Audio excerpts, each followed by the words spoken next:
Buffalo Bore heavy 357 Magnum versus heavy 327 Federal Magnum. That's the particular name they gave that for some reason, even though these are light for caliber projectiles. But we're going to test these as snub-nose revolvers and see how they compare to each other. Now this 357 Magnum, it's rated extraordinarily powerfully, 1700 feet per second. I believe that's through a 6-inch barrel, which equates to about 1600 feet per second through a 4-inch barrel. And most 4-inch barrel 125 grain Magnums come in at about 1450 feet per second. So that is rated still about 150 feet per second above average full house Magnums. The 327 Federal Magnum, it's rated at 1450 feet per second. I don't know the barrel length in that.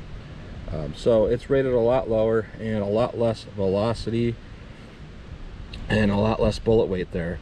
But we never know how they're really going to compare until we run them through the snub-nose revolvers, because sometimes we just don't know until we run them in those short barrels. So we're going to go through the chronograph, see what kind of velocity and accuracy we get at the same time. And then as always, we're going to go through the Juggernaut box, which contains a 1 3/4 inch pack of bologna covered by 4 layers of denim, followed by 1/4 inch medium density fiberboard to kind of simulate ribs or sternum, and to water jugs to catch these bullets. So typically how this compares to Ballistics gels, out the back of jug 1 we're talking about 9 inches comparison to Ballistics gel, out the back of jug 2 about 12 inches, out the back of jug 3 about 15 inches. So we're going to see how these compare. These are both Hornady XTP bullets loaded in this ammunition. So let's get started with the test and see how they compare to each other. All right, first up is the 357 Magnum. I'm about 4 yards from the chronograph, about 5 yards from the target. And with ammunition like this that I know is going to have tremendous amount of recoil, I'm going to go single action. I don't want to develop a little bit of a flinch when shooting near my chronograph. So we'll try the 357. We'll see how this does. 1420. Most ammunition of this nature, 125 grain, we should be seeing about 1250. 1420, and yes, there is a lot of recoil there.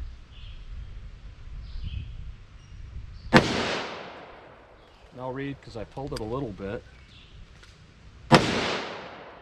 1479.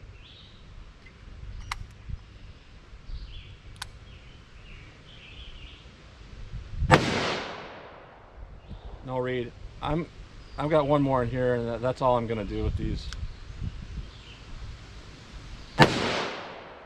1429. I am not going to fire any more through that chronograph because I'm going to admit I cannot handle that particular round in this revolver.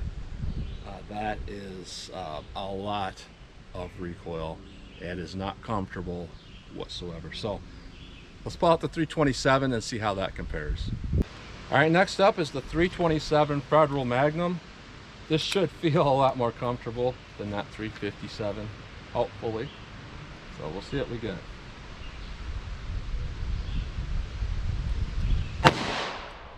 No read.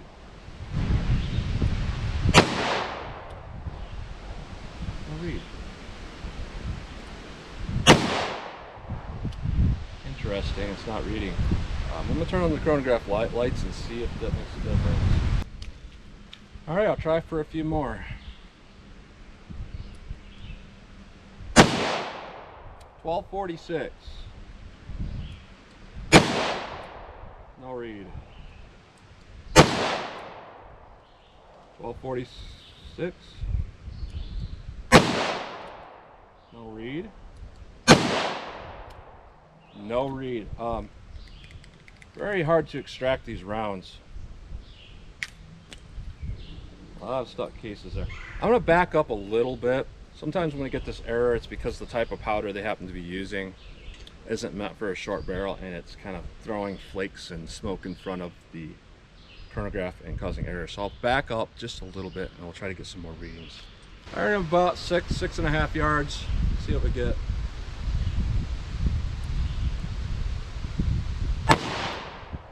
$12.75. 12.39. 12.62. No read. 12.43. So consistent velocity, not too much recoil. This would be a legitimate carry round as far as recoil goes. the 357 and then a snub nose. Absolutely not. So let's hit the ballistic box and see how they compare to each other. 357 Magnum, you know I'm gonna love this. So let's see what we get to the baloney pack.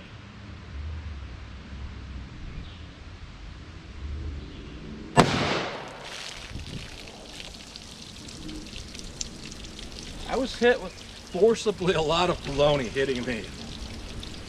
That was weird. The baloney's gone. So let's just have to see what we got in water jugs. So there's baloney all over this box. Absolutely shredded. It's all over the ground here.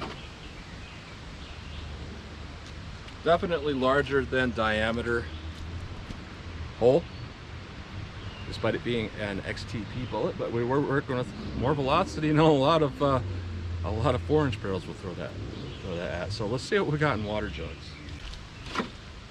All right, the first jug is just extraordinary annihilation.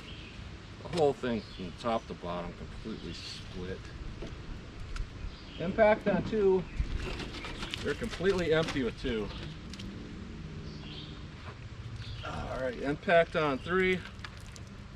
There's a little mark out the back of 3 that indicates about 15 inches comparison to ballistic shell, and we caught this bullet. And what we got is perfect, ideal expansion. XTPs are not easy to expand like that, and it did really well. So it looks impressive on camera here, but it does not feel impressive in your hand. Well, let's try the 327 Magnum and see how that compares. All right, 327 Federal Magnum. Let's see how this compares.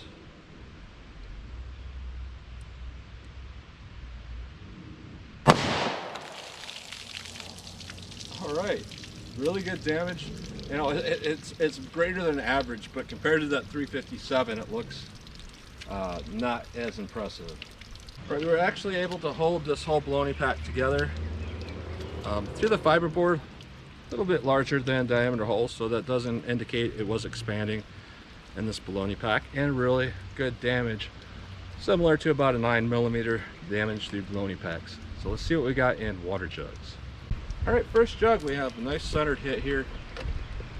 Blew out the side of it. Again, this is very similar to about a 9mm or a 9mm plus P. So let's see what we got in jug 2. Jug 2 we went through, and it looks like it's continuing pretty much on a straight path through from where it impacted.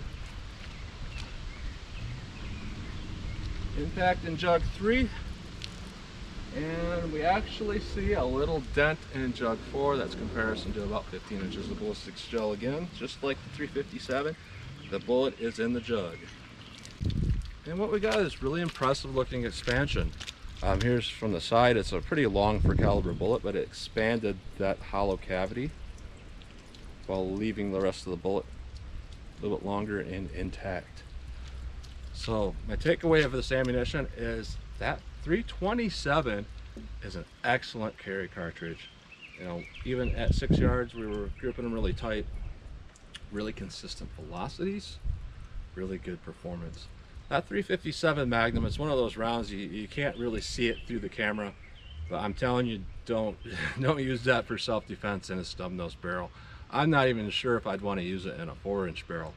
A lot of felt recoil, a lot. It's one of the most highest amount of felt recoil I've ever felt in that gun, probably the most, and it's the most powerful cartridge I think I've ever tested through that gun. So definitely not a good snub-nose round, but the 327 seems to be pretty adequate. So that's what you get today between the 327 Federal Magnum 357 and the Buffalo Bore heavy ammunition. So as always, comment, share, and like, and thanks for watching.